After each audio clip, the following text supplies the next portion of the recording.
Guichaoua. Welcome to ASPI. Why did France go into Mali when it did? Thank you for having me first.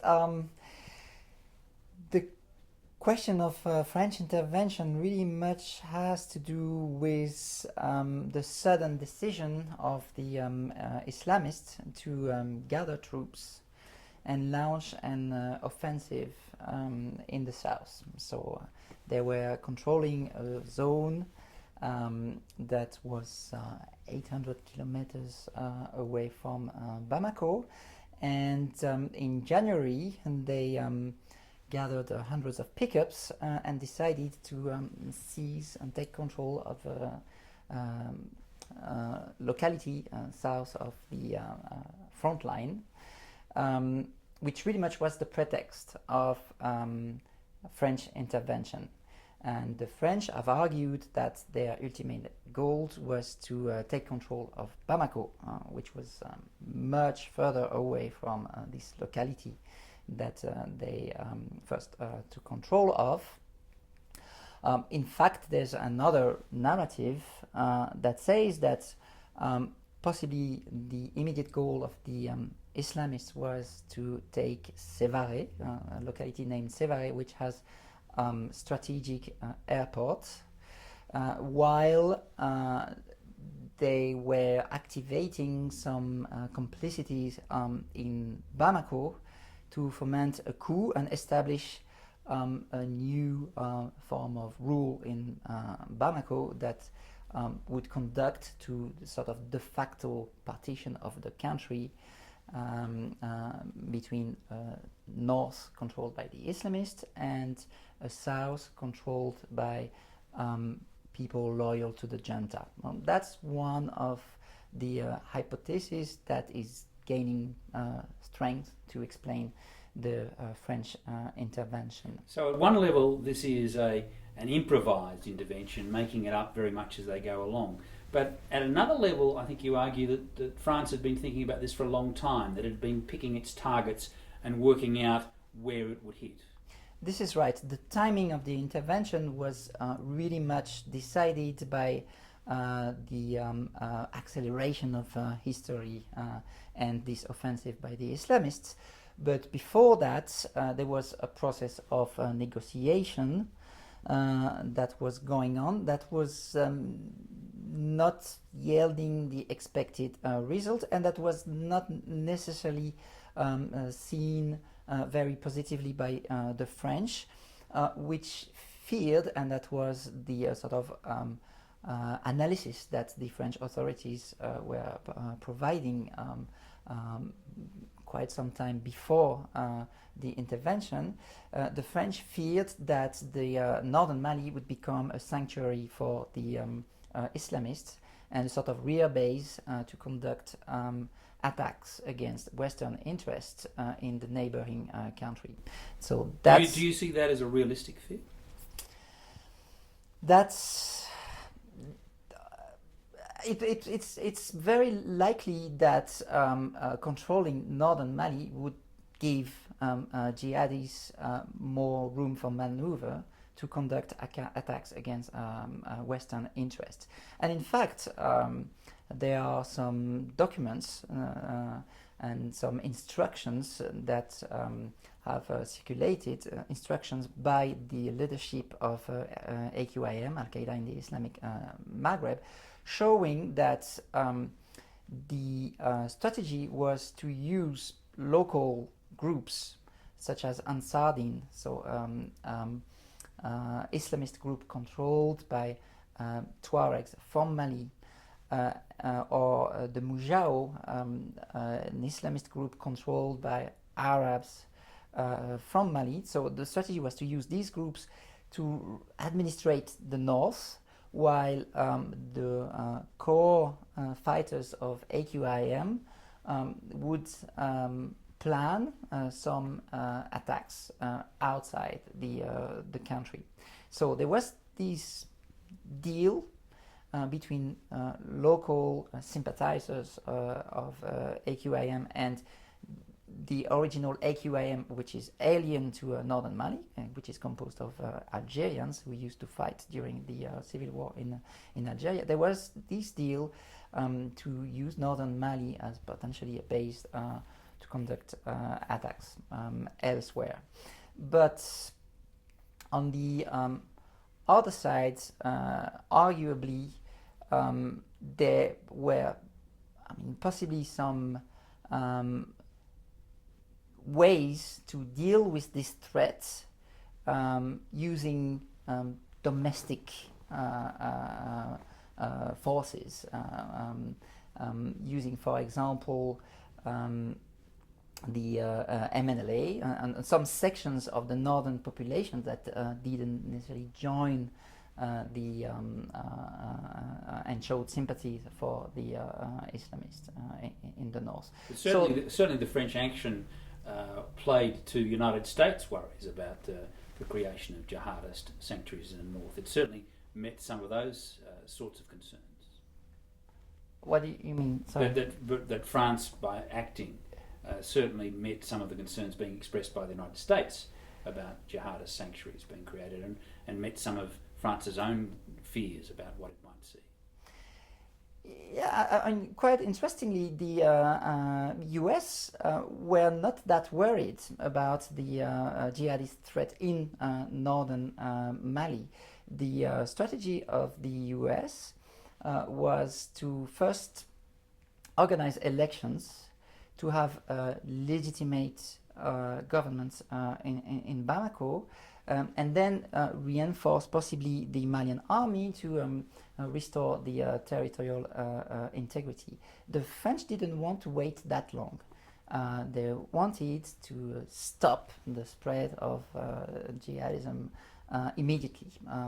And so they seized the pretext of the attack against Kona and Sévaré, this strategic airport, by the Islamists to react immediately. But by doing so, they sort of neglected the political track. What is really driving French thinking on this? Because it's striking that there's been very little reference to the sort of responsibility to protect language that we saw in Libya. Is it more driven almost by a 19th century French view of its responsibility, its role, or is it straight out of a very early war on terrorism script? I would opt for your second proposal. I think there was some worries among French officials that French interests, not in Mali, because there's no direct French interest in Mali, but French interest elsewhere, for example, in Niger, where a major French company, Areva, is exploiting uranium. There were worries that these were potential targets for the jihadis. And another worry was to have French young men embracing the jihad and possibly carry out attacks on the French soil. And it didn't go much beyond this. And that's quite paradoxical that the US had the sort of opposite stance, privileging or analyzing the crisis in Mali as a domestic issue, a crisis of governance, rather than a new front of the war on terror. A different way of doing things, the French emphasising the military and the Americans emphasising the political. Exactly, yeah, that's. What is then the French picture of where it wants to get to? What is the French exit strategy? The French have been quite efficient militarily, so you could call the ongoing campaign a success, even though it's not completed yet. But if you look at the phasing that was evoked in the beginning, first, restore the territorial integrity, second, take control of the major cities, Gao and Timbuktu, and third, eliminate the pockets of resistance in the high mountainous hideouts. Okay, this sort of roadmap is military roadmap is pretty much respected so far. The thing is now that France is spending a lot of money into this campaign and certainly wants to mutualize the costs of this intervention. And the other thing is that there's still a lot to do from a political perspective, and particularly there's a lot to do to sort of mitigate the tensions between the northern Mali community, the Arabs, the Tuaregs, the Songhai, who are dominant in Gao. None of the tensions between these groups have been addressed yet, and they are even being inflamed arguably by the French intervention, which is using some of these groups or some subgroups within these groups as auxiliaries for the campaign and sidelining other groups, and particularly the Arabs, who are stigmatized as collaborators of the Islamists. Okay, the Islamists have found some sympathies among some Arab communities, but it's certainly not all the Arabs of northern Mali who have collaborated with the Islamists during their occupation. But clearly now they are the sort of losers of this new state of affairs that is prevailing since the French intervention. So from a purely military perspective, the French intervention might be called a success, but the political work has not started. And it's important to start it now, even if the campaign is not achieved and not completed, because the campaign itself inflames some tensions, some political tensions.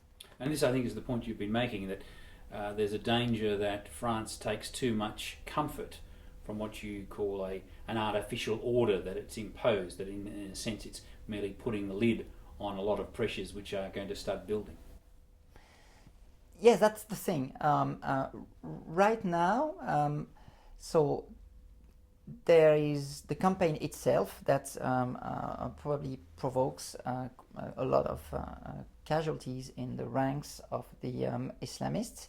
There's violence perpetrated by the Malian army against those who are suspected of being complicit with the Islamists, and this is particularly happening in the Timbuktu region. Okay, so these are the two forms of violence that are observed and witnessed today. But there's another potential for violence that might erupt when the French pull out, which is the violence resulting from the tensions between the communities, who still have a lot of scores to settle. So this, I suppose, is the final crystal ball question. If you look out, say, 12 months as France quickly draws down its major military forces, what do you see as likely to be happening in, say, 12 months' time? I'm really bad at predicting events, but the sort of smoother way to move from the present situation to a situation where the French are less present would be to gradually replace the French forces by peacekeeping force under the UN auspices, but the UN have already quite made clear that they didn't want to conduct any counter-terror operations, and it's hard to predict how long the counter-terror campaign will last. And the UN is obviously not too keen on coming in to do that, while France is still conducting counter-terrorism operations. France and Chad are really much active on this front, and France will certainly stay for quite some time, and as long as French hostages are being held in northern Mali. So they are not likely to disappear in a very near future. They will leave some troops there, and particularly in the Kidal region, in this mountainous area, which constitutes the safe haven of the Islamists. But for the rest of the north, peacekeeping forces are likely to be deployed under UN auspices. Doctor, thank you. Thank you very much for having me.